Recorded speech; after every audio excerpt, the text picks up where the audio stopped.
ओम शांति। आज 29 जून 2024 के साकार मधुर महावाक्य हैं। आज की मधुर मुरली में बाबा हम सबको एक शुभ संदेश दे रहे हैं कि तुम बच्चों को एक मैसेज सभी को देना है। आप बाबा के साथ मददगार हो, बाबा का संदेश सबको देने वाले हो। सबको ये संदेश दो, बेहद का बाप बेहद का वर्षा देने आया है। 5 विकारों की जेल से छुड़ाने के लिए आया है। अब वापस घर जाना है।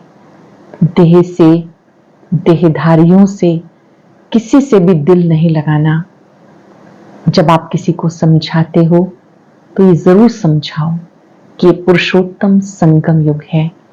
इस संगम युग पर बाबा आकर सबका कल्याण करते हैं। अगर किसी को ये समझ में आ गया कि पुरुषोत्तम संगम युग है तो पुरुषार्थ तीव्र हो जाएगा। जब तुम यह याद में बैठते हो तो अव्यय विचारी याद चाहिए, एक बाप की याद चाहिए। उस याद में कोई और याद ना आए। तुम ही देवता थे, तुम्हें फिर से बनना है।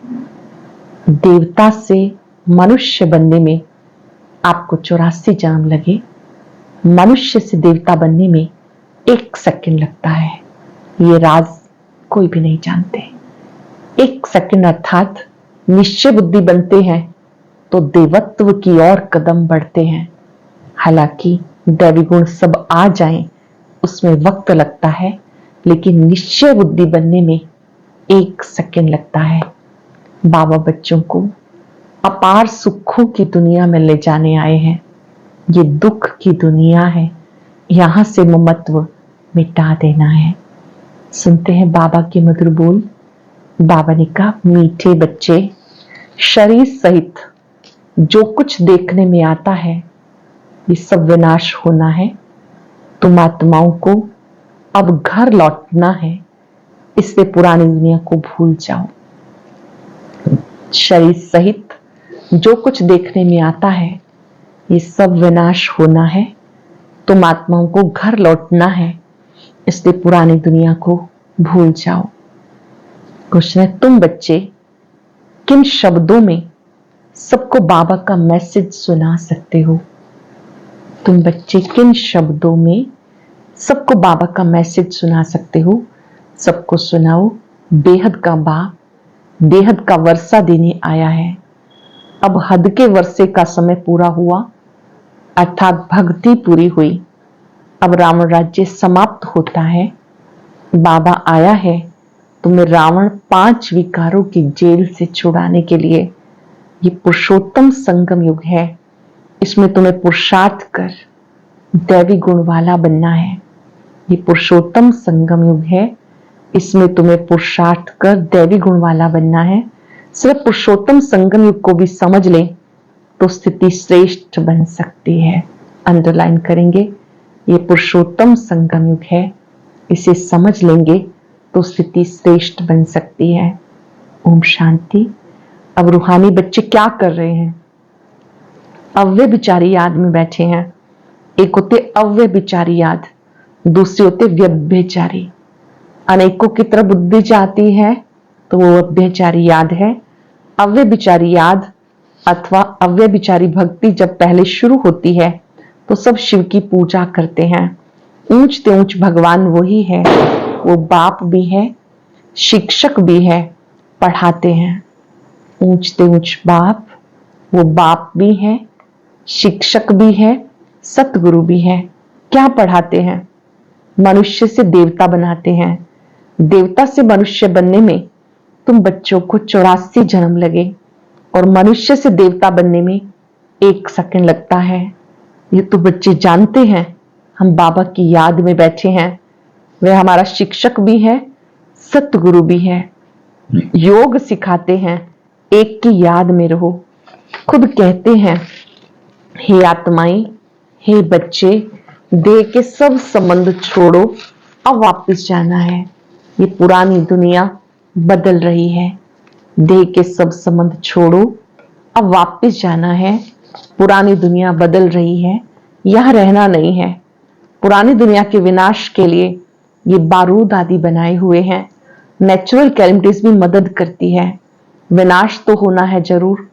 तुम पुरुषोत्तम संगम युग पर हो, ये आत्मा जानती है। हम अभी लौट रहे हैं, इसलिए बाबा कहते पुरानी दुनिया, पुरानी देह को भी छोड़ देना है। पुरानी दुनिया, पुरानी देह को छोड़ देना है। देह सहित जो भी इस दुनिया में देखने में आता है सब विनाश हो जाना है। शरीर भी खत्म होना है। अब हम आत्माओं को घर लौटना है। लौटने बिगर नई दुनिया में आ नहीं सकेंगे। अब तुम पुरुषोत्तम बनने का पुरुषार्थ कर रहे हो। पुरुषोत्तम है देवताएं, सबसे ऊंचे ऊंचे निराकार बाप। फिर मनुष्य सृष्टि में आओ तो उसमें है ऊंच देवता। वो मनुष्य हैं परंतु दैवी गुण वाले हैं। देवी देवताएं भी मनुष्य हैं परंतु वो दिव्य गुण वाले हैं। फिर वही आसुरी अवगुण वाले बनते हैं। फिर आसुरी गुणों से दैवी गुणों में जाना पड़े, सत्युग में जाना पड़े। किसको? तुम बच्चों को। तुम बच्चे पढ़ रहे हो, औरों को भी पढ़ाते हो। सिर्फ बाबा का ही मैसेज देना है। बेहद का बाप बेहद का वर्षा देने आए हैं। अब हद का वर्षा पूरा होता है। बाबा ने समझाया 5 विकारों रूपी रावण की जेल में सब मनुष्य हैं, सब दुख उठाते हैं। सूखी रोटी मिलती है। बाबा आकर रावण की जेल से छुड़ाए, सदा सुखी बनाते हैं। बाप के सिवाय मनुष्य को देवता कोई बना नहीं सकता। तुम यहां बैठे हो मनुष्य से देवता बनने के लिए, और अब है संगम युग। इस समय बाबा खुद बैठ अपना परिचय देते हैं। तुम सिर्फ ईश्वर परमात्मा कहते थे, तुम्हें पता नहीं था कि वो बाप भी है, शिक्षक भी है, सतगुरु भी है। उन्हें कहा जाता है सतगुरु, अकाल मूर्त भी कहा जाता। तुम्हें आत्मा और जीव कहा जाता। वह अकाल मूर्त शरीर रूपी तख्त पर बैठे हैं, वो जन्म नहीं लेते। तो अकाल मूर्त बाप बच्चों को समझाते, मेरा अपना रथ नहीं है, मैं तुम बच्चों को पावन कैसे बनाऊं, मुझे रथ चाहिए। अकाल मूर्त को तख्त चाहिए। अकाल तख्त मनुष्य का होता और कोई का नहीं होता। तुम हर एक को तख्त चाहिए। अकाल मूर्त आत्मा यहां विराजमान है, वह सभी का बाप है। उन्हें कहा जाता महाकाल। वो पुनर्जन्म में नहीं आते। तुम आत्माएं पुनर्जन्म में आती हो। मैं आता हूं कल्प के संगम पर। भक्ति को रात, ज्ञान को दिन कहा जाता। ये पक्का पक्का याद करो। मुख्य है ही 2 बातें, अल्लाह और बे, बाप और बादशाही। बाप आकर बादशाही देते और बादशाही के लिए पढ़ाते, इसलिए इसको पाठशाला भी कहा जाता। भगवान वाच, भगवान है निराकार, उनका भी पाठ होना चाहिए। वो है ऊंचते ऊंच भगवान, उनको सब याद करते हैं। बाबा कहते हैं ऐसा कोई मनुष्य नहीं होगा जो भक्ति में याद ना करता हो। दिल से सब पुकारते हैं, हे भगवान, हे लिबरेटर, ओ गॉड फादर। वो है सब आत्माओं का फादर, तो जरूर बेहद का ही सुख देंगे। हद का बाप हद का सुख देते हैं, किसी को पता नहीं। बाबा आए हैं, कहते बच्चे और संग तोड़, एक मुझ बाप को याद करो। सब तरफ से बुद्धि योग तोड़ो, एक मुझे याद करो। ये भी बाबा ने बताया। तुम देवी देवता नई दुनिया में रहते हो, वहां से अपार सुख, वहां अपार सुख है। उन सुखों का अंत नहीं पाया जाता। नए मकान में सदैव सुख होता है, पुराने में दुख होता है। तब बाबा बच्चों के लिए नया मकान बनवाते हैं। बच्चों का बुद्धियोग नए मकान में चला जाता। ये तो ही हद की बात। अब बेहद का बाप नई दुनिया बना रहे हैं। पुरानी दुनिया में जो कुछ देखते हो ये कब्रिस्तान होना है। इस पुरानी दुनिया में जो कुछ देखते हैं ये कब्रिस्तान होना है। अभी परिस्तान स्थापन हो रहा है। तुम संगम युग पर हो, कलयुग की तरफ भी देख सकते हो, सतयुग की तरफ भी देख सकते हो। 2 चीजों को मेल को संगम कहते हैं। जब आप संगम पर हो तो बाबा ने कहा आप इधर भी देख सकते हो और इधर भी देख सकते हो। आपके एक तरफ कलयुग, एक तरफ सतयुग, आप बीच में संगम पर हो। साक्षी होकर देखते हो। प्रदर्शनी में अथवा म्यूजियम में आते हो, वहां भी तुम संगम पर खड़ा कर दो। इस तरफ है कलयुग, उस तरफ है सतयुग, हम बीच में हैं। बाप नई दुनिया स्थापन करते हैं जहां बहुत थोड़े मनुष्य होते और कोई भी धर्म वाला नहीं आता, सिर्फ तुम ही पहले पहले आते हो। अब तुम स्वर्ग में जाने का पुरुषार्थ कर रहे हो। पावन बनने के लिए मुझे पुकारा। हे बाबा, हमें आके पावन बनाओ, पावन दुनिया में ले चलो। ऐसे नहीं कहते शांति धाम में ले चलो। परम धाम को कहा जाता स्वीट होम। अभी हमें घर जाना है, इसको मुक्ति धाम कहा जाता। जिसके लिए सन्यासी आदि शिक्षा देते, वह सुख धाम का ज्ञान नहीं दे सकते, वो है निर्वृत्ति मार्ग वाले। तुम बच्चों को समझाया गया कौन कौन धर्म कब आते हैं।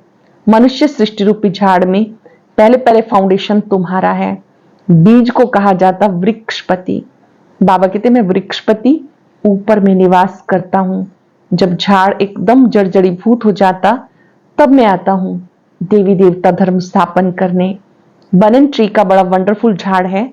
बिगर फाउंडेशन बाकी सारा झाड़ खड़ा है। बड़ के झाड़ का मिसाल है, बिगर फाउंडेशन सारा झाड़ है। इस बेहद के झाड़ में आदि सनातन देवी देवता धर्म है नहीं, बाकी सब धर्म खड़े हैं। हम मूल वतन निवासी थे, यहाँ पार्ट बजाने आए हैं। तुम बच्चे ऑलराउंड पार्ट बजाने वाले हो, इसलिए 84 जन्म है मैक्सिमम, फिर मिनिमम 1 जन्म। मनुष्य फिर कह देते 84 लाख जन्म, वो भी किसके होंगे ये भी समझ नहीं सकते। बाबा आकर बच्चों को समझाते 84 जन्म तुम लेते हो, पहले पहले मेरे से तुम बिछुड़ते हो। मूल वतन से पहले पहले आप आते हो, मेरे से बिछुड़ते हो। सतयुगी देवताएं ही पहले होते हैं। जब वो आत्मा यहाँ पार्ट बजाती है, बाकी सब आत्माएं कहाँ चली जाती हैं ये भी तुम जानते हो। बाकी सब आत्माएं शांति धाम में होती तो शांति धाम अलग हुआ ना, बाकी दुनिया तो यहाँ है, पार्ट यहाँ बजाते हैं। नई दुनिया में सुख का पार्ट, पुरानी दुनिया में दुख का पार्ट बजाना होता। सुख दुख का ये खेल है, वो है राम राज्य। दुनिया में कोई भी मनुष्य नहीं जानते कि सृष्टि का चक्र कैसे चलता है। न रचयिता को न रचना के आदि मध्यंत को जानते हैं। ज्ञान का सागर एक बाप को कहा जाता। रचयिता और रचना के आदि मध्यंत का ज्ञान और किसी शास्त्र में नहीं है। मैं तुम्हें सुनाता हूं, फिर प्रायलोप हो जाता है, सतयुग में रहता नहीं। भारत का ही प्राचीन सहज राजयोग गाया हुआ है। गीता में भी राजयोग नाम आता। बाबा तुम्हें राजयोग सिखाकर राजाई का वर्षा देते हैं। बाकी रचना से वर्षा नहीं मिल सकता, वर्षा मिलता है रचता बाप से। हर एक मनुष्य क्रिएटर है, बच्चों को रचते हैं। वो है हद के ब्रह्मा, ये है बेहद के ब्रह्मा। वो है निराकार आत्माओं का पिता, वह लौकिक पिता, ये है प्रजापिता। प्रजापिता कब होना चाहिए? क्या सतयुग में? नहीं, पुरुषोत्तम संगम युग पे होना चाहिए। मनुष्य को यह भी पता नहीं सतयुग कब होता है। उन्होंने तो सतयुग कलयुग आदि को लाखों वर्ष दे दिए। बाबा समझाते 1250 वर्ष का एक युग होता। 84 जन्मों का भी हिसाब चाहिए ना, सीढ़ी का भी हिसाब चाहिए, हम कैसे उतरते हैं। 84 जन्मों की कहानी है। बाबा कहते उस पर भी, उसका भी पूरा हिसाब चाहिए कि कैसे आप सीढ़ी नीचे उतरते हैं। पहले पहले फाउंडेशन में देवी देवता, उसके बाद फिर आते हैं इस्लामी बोधि। बाबा ने झाड़ का राज भी बताया। बाप के सिवाय कोई सिखा ना सके। तुमको कहेंगे चित्र आदि कैसे बनाए, किसने सिखाया? बोलो बाबा ने हमें ध्यान में दिखाया, फिर हम यहां बनाते हैं। फिर उनको बाप ही इस रथ में आकर करेक्ट करते हैं, ऐसे ऐसे बनाओ। ये चित्रादि भी बाबा ने ही साक्षात्कार कराया। निराकार आलमाइटी बाबा ने ब्रह्मा बाबा को, फिर इनके द्वारा वही करेक्ट करते हैं, खुद ही करेक्ट करते हैं। श्री कृष्ण जी को श्याम सुंदर कहते हैं, परंतु मनुष्य समझ नहीं सकते क्यों कहा जाता है। ये बैकुंठ का मालिक था, फिर गोरा था, गांवरे का छोड़ा, फिर सांवरा बन गया, इसलिए श्याम सुंदर कहते हैं। यही पहले आते हैं तत्त्वम। इन लक्ष्मी नारायण की राजाई चलती। आदि सनातन देवी देवता धर्म की स्थापना कौन करते हैं ये किसी को पता नहीं। भारत को भी बुलाकर हिंदुस्तान के रहवासी हिंदू कह देते। मैं भारत में आता हूं, भारत में देवताओं का राज्य था जो प्रायलोप हो गया। मैं आता हूं फिर से स्थापन करने। पहले पहले है ही आदि सनातन देवी देवता धर्म ये झाड़ वृद्धि को पाता रहता है। नए नए पत्ते मठ पंथ पिछाड़ी में आते तो उनकी ही शोभा हो जाती। फिर अंत में सारा झाड़ जर्जरीभूत अवस्था को पाता। तब मैं आता हूं जब सारा झाड़ जड़ जड़ीभूत अवस्था को पाता है। मैं तब आता हूं यदा यदा ही धर्मस्य। आत्मा अपने को भी नहीं जानती तो बाप को भी नहीं जानती। अपने को भी गाली देते हैं। बाप कहते हैं मैं आकर के तुम बच्चों को समझदार बनाता हूं। अपने आप को भी स्वमान की बजाय कभी कहेंगे मैं नीच हूं, मैं पापी हूं, मैं कपटी हूं। जब ऐसे हो जाता है तब बाबा आकर फिर से स्वमान दिलाते हैं याद कि आप शक्तिशाली आत्मा हो, पवित्र आत्मा हो, आप ही पावन थे, फिर से बनना है। मनुष्य से देवता तुम्हें बनना है। सब दुखों से दूर कर देते हैं, सो भी आधा कल्प के लिए। गायन है वंदे मातरम। कौन सी माताएं जिनकी वंदना करते हैं? तुम माताएं हो, सारी सृष्टि को बहिष्ठ बनाती हो। भले पुरुष भी हैं लेकिन मेजॉरिटी माताओं की है। बाबा माताओं की ही महिमा करते हैं। बाबा आकर तुमको महिमा लायक बनाते हैं। अच्छा, मीठे मीठे सिक्के लदे बच्चों प्रति माता पिता बाप दादा का याद प्यार गुड मॉर्निंग। रूहानी बाप की रूहानी बच्चों को नमस्ते। रूहानी बच्चों की रूहानी बाप दादा को याद प्यार नमस्ते गुड मॉर्निंग। शुक्रिया बाबा, शुक्रिया। धारणा के लिए सार। अपार सुखों की दुनिया में चलने के लिए संगम पर खड़ा होना है। साक्षी हो सब कुछ देखते बुद्धि योग नई दुनिया में लगाना है। साक्षी हो सब कुछ देखते बुद्धि योग नई दुनिया में लगाना है। बुद्धि में रहे हम वापस घर लौट रहे हैं, मूल वतन में जा रहे हैं। सभी को जियदान देना है। मनुष्य से देवता बनाने की सेवा करनी है। बेहद बाप से पढ़कर दूसरों को पढ़ाना है। दैवी गुण धारण करने और कराने हैं। अपार सुखों की दुनिया में चलने के लिए संगम पे खड़े होना है। साक्षी हो सब कुछ देखते बुद्धि योग नई दुनिया में लगाना है। बुद्धि में रहे हम लौट रहे हैं। सभी को जियदान देना है। मनुष्य से देवता बनाने की सेवा करनी है। बेहद बाप से पढ़कर दूसरों को पढ़ाना है। दैवी गुण धारण करने और कराने हैं। आज का वरदान, सदा श्रेष्ठ समय प्रमाण श्रेष्ठ कर्म करते वाह वाह के गीत गाने वाले भाग्यवान आत्मा भव। सदा श्रेष्ठ समय प्रमाण श्रेष्ठ कर्म करते वाह वाह के गीत गाने वाले भाग्यवान आत्मा भव। इस श्रेष्ठ समय पर श्रेष्ठ कर्म करते वाह वाह के गीत मन से गाते रहो। वह मेरा श्रेष्ठ कर्म, वह श्रेष्ठ कर्म सिखाने वाले बाबा। तो सदा वाह वाह के गीत गाओ।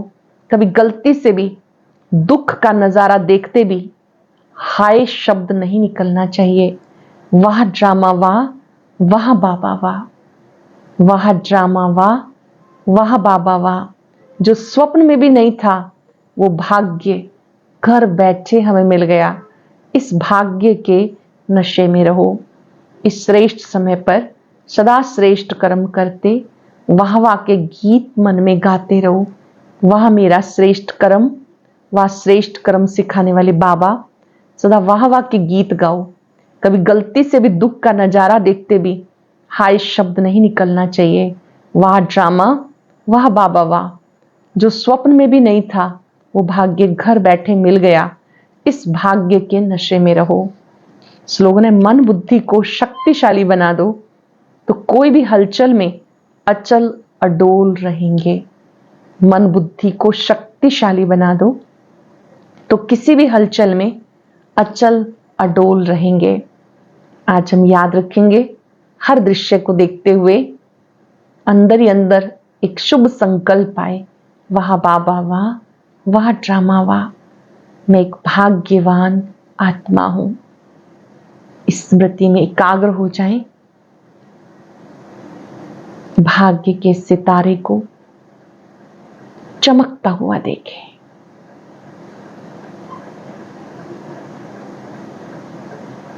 जो मुझे प्राप्त हुआ वो सर्वश्रेष्ठ है। प्यारे बाबा, आपने मुझे सब कुछ दिया, हर दृश्य को भी देखने की ताकत दी, साक्षी दृष्टा बनाया, हलचल में भी अचल रहना सिखाया।